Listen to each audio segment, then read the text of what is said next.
ఎందుకు నేను ఇలా పిచ్చోళ్ళలా గీడుతున్నా అనుకుంటున్నాను కదా! చెప్తా. అందరికీ చెప్తా. అర్థమయ్యేలా చెప్తా. ఏమైందంటే మా ఇంట్లో దీన్నేమంటారో నాకు కూడా తెలీదు. ఇది కింద పడిపోతుంది.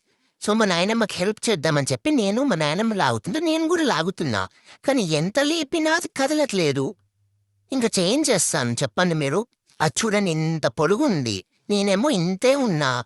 ఎంత లాగినా జరగట్లేదు. పోనీ మా నాయనమ్మ కష్టపడుతుంది నేను 2 చేతులతో లేపి గోడవతల పారేద్దామంటే అస్సలు లెగవట్లే. ఏ నాయనమ్మ పక్కకు జరుగు. చెప్పండి మీరు. ఇంకా ఎక్కడన్నా డాగ్సున్నాయా? ఉంటే నా దగ్గరికి పంపివ్వండి హెల్ప్ కోసము. అందరం కలిసి పారేస్తాము. ఇంకా ఎంత చేసినా ఇది జరగకపోయేసరికి కాసేపైనా ఆడుకుందామని చెప్పి దాంతో అలా ఆడుకుంటున్నా.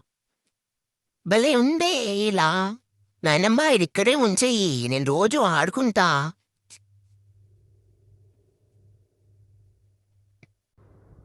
దొరికింది. దొరికింది. దొరికింది. చూడండి నేనెంత బాగా ఆడుకుంటున్నానో. కానీ ఏం చేద్దాము? నా మూతి చూడండి ఎలా అయిపోయిందో. దాన్ని గీరి నా మూతంతా చండాలంగా అయిపోయింది. ఇప్పుడు